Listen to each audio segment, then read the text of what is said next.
Central गव्हर्नमेंटचे जे direction आलेले आहे 9 मार्चला त्याने परिपत्रक पण काढला होता, राजपत्रही काढला होता. तर त्या पद्धतीने आपण सर्व काम करत आहोत. मात्र काय आहे की न्यूजमध्ये सुद्धा पूर्ण दिवस आता हेच न्यूज चाललेला आहे. आणि दुसरी गोष्ट आहे की हे नवीन राजपत्र आल्यामुळे लोकांमध्ये एक पॅनिक निर्माण झाला आहे की पुढे कमी पडू शकतो. मी आपल्याला हे सांगू इच्छितो की कोविडची काळात सर्व बंद होता. सर्व प्रकारचे जवळपास 1 वर्ष सर्व बंद होता. तेव्हा सप्लाय पण बंद झाली होती. तेव्हासुद्धा आपल्याकडे कमी पडला नाही. तर आज सर्व ओपन आहे, तर हे पडणार नाही. तर 2 प्रश्न झाले याच्यामध्ये. तुमचा पहिला प्रश्न आहे की सप्लायबद्दल काय सांगू शकतो. तर सप्लायबद्दल आम्ही सांगू शकतो की सप्लाय आपली कंटिन्युअसली बरोबर राहणार आहे. डोमेस्टिकच्या याच्यामध्ये अडचण येणार नाही. 2 महिने 3 महिन्यांनी 6 वर्ष कंटिन्युअसली व्यवस्थित चालू राहणार आहेत. पॅनिक कमी करणे हे आपल्या हातामध्ये आहे. जिल्हाधिकारी म्हणून मी लोकांना आवाहन करू की पॅनिकची सिच्युएशनमध्ये येऊ नये आणि माध्यमाच्या वतीने सुद्धा लोकांकडे पोहोचला पाहिजे हा मेसेज की डोमेस्टिक सप्लायमध्ये कुठल्याही प्रकारची अडचण येणार नाही. तर पॅनिक सिच्युएशन तर आपल्या हातामध्ये आपण 1 दिवसामध्ये सुद्धा संपवू शकतो. उद्योगावर तर परिणाम झालेलाच आहे ना. आपण त्याची सप्लाय जी आहे ते कटशॉट केलेलाच आहे. तर त्याच्या अनुषंगाने आहे. पण ते सुद्धा आता हे युद्धाची परिस्थिती आहे. पण लवकरात लवकर तोही विषय जे आहे ते सुटून जातील. त्याच्याबद्दल व्यवस्थित पाव आणि योग्य पाव जे आहे ते केंद्र शासनाच्या स्तरावर आणि राज्य शासनाच्या स्तरावर उचलण्याचं काम चालू आहे. जे आम्ही सांगितलं 2 भाग आहे. जे हॉस्टेल्स गव्हर्नमेंट हॉस्टेल्स आणि जे एडेड हॉस्टेल्स आहेत त्याला तर सप्लाय करण्याचे डायरेक्शन आम्हाला कालच मिळाले आहे. याच्याशिवाय आपल्याकडे मोठ्या संख्येने विद्यार्थी या ठिकाणी येतात आणि ते अभ्यास करतात आणि ते छोटे छोटे हॉस्टेलमध्ये राहतात. तर त्याच्यामध्ये ज्याच्याकडे डोमेस्टिक म्हणून ज्याच्याकडे सिलेंडर आहे त्यांना तर प्रॉब्लेम नाही आहे कुठल्याही प्रकारचा. मात्र जे कमर्शियल किंवा इंडस्ट्रियल म्हणून ज्याच्याकडे सिलेंडर आहे त्या सिलेंडरबद्दल जे SOP सध्या शासनाने बाकी कमर्शियल इंडस्ट्रीसाठी तयार केलेली आहे तेच त्यांना लागू राहतील.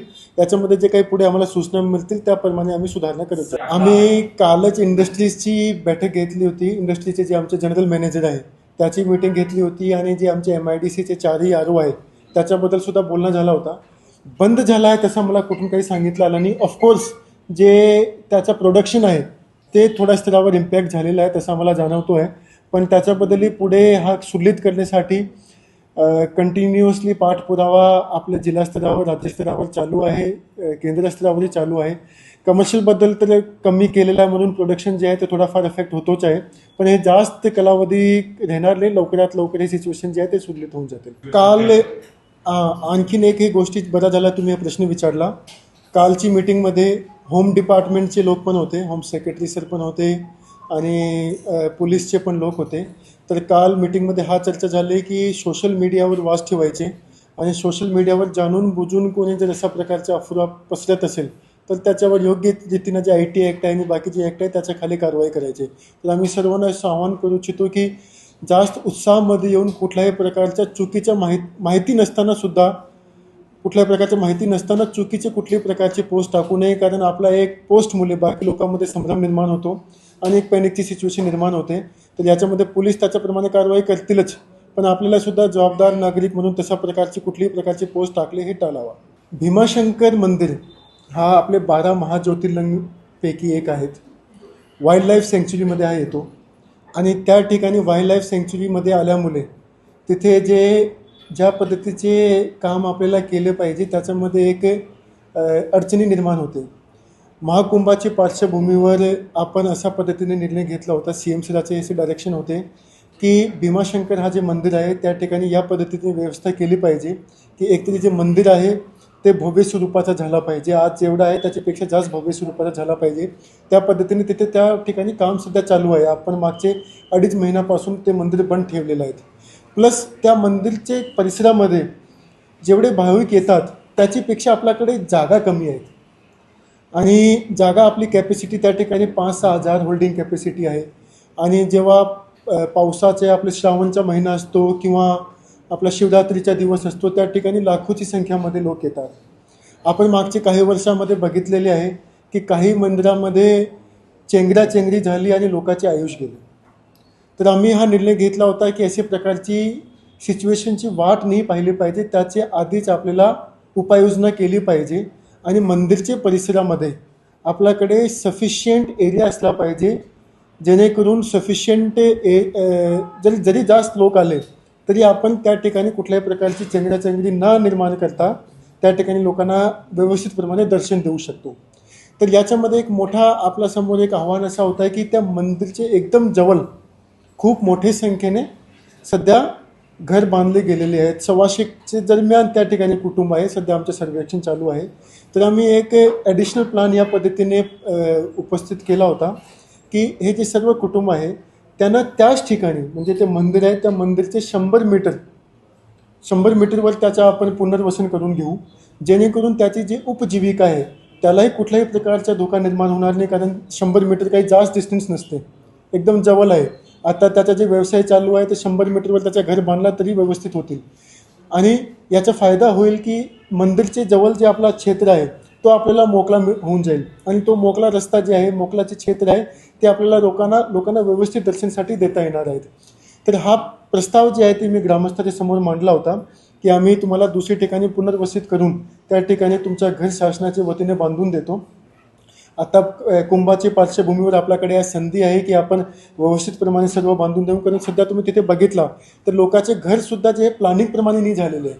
एक घर आहे, त्या घराच्या जवळ दुसरा घर आहे, मध्ये कुठलाही गॅप नाही आहे. आणि पाण्याची व्यवस्था असो किंवा रस्त्याची व्यवस्था असो किंवा STPची व्यवस्था असो, ह्या सर्वांमध्ये आपण थोडासा कमी पडलेलो होतो. आणि त्याच्यामुळे आणि तो आहे वाईल्ड लाईफ सँक्च्युरीमध्ये. पावसाच्या दरम्यान तिथे खूप मोठ्या प्रमाणावर पाऊस पडतो. पाऊस पडल्यामुळे पुढे कधी मोठी घटना अशा प्रकारचा प्लान बांधकाम न झाल्यामुळे मोठी घटना होऊ शकते, जशी 2016-17मध्ये मालीमध्ये झाली होती, 21मध्ये कोयनामध्ये झाली होती.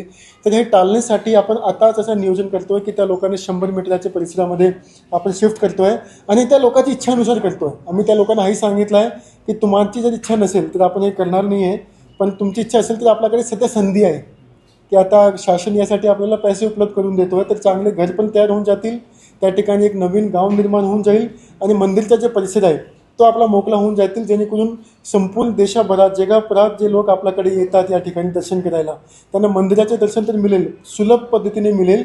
आणि हे सर्व करताना आपण त्या ठिकाणी लोकांना गाळेसुद्धा उपलब्ध करून देतो आहे. तर त्याची जे उपजीविका आहे त्या गालाद्वारे ते हँडीक्राफ्ट इंडस्ट्री असो किंवा त्या ठिकाणी आता आपण स्ट्रॉबेरीचं उत्पादन मोठ्या प्रमाणावर करतो आहे.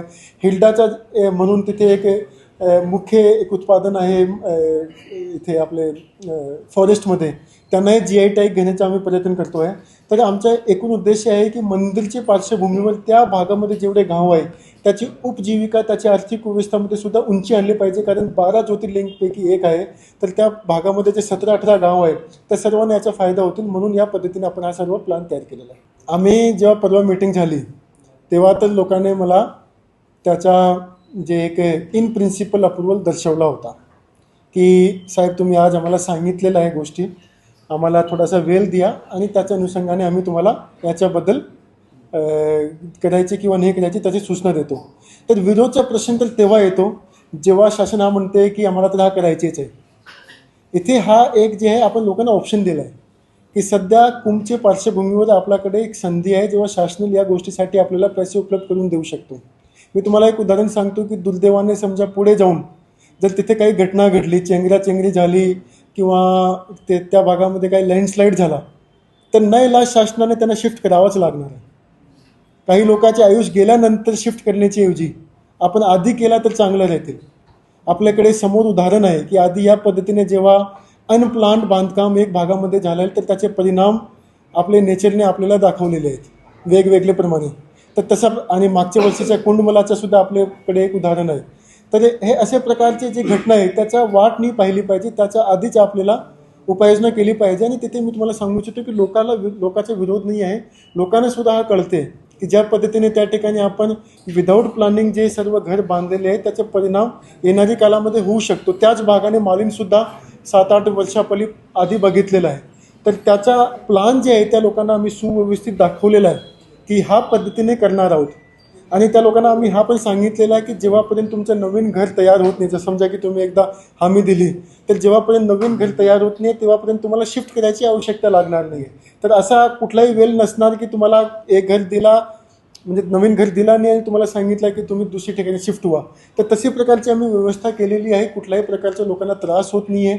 त्यांना काही 2 किलोमीटरवर जाण्याची आवश्यकता लागत नाही आहे. 100 मीटरवर त्यांना आपण माती शिफ्ट करतो आहे. सुदैवाने त्या ठिकाणी आपल्याला एक मोकळा प्लॉट मिळाला आहे ज्या ठिकाणी झाडे पण नाही आहे, कारण झाडे असता वाईल्ड लाईफमध्ये तर आपल्याला तोडायला परवानगी मिळत नाही आहे. तर या पद्धतीचं नियोजन आहे आणि माझं असं मत आहे की लोक यासाठी तयार होतील, कारण आपण त्यासाठी चांगला करतो आहे. पुढे घटना होऊ नये ते टाळण्यासाठीच आपण हा करतो आहे.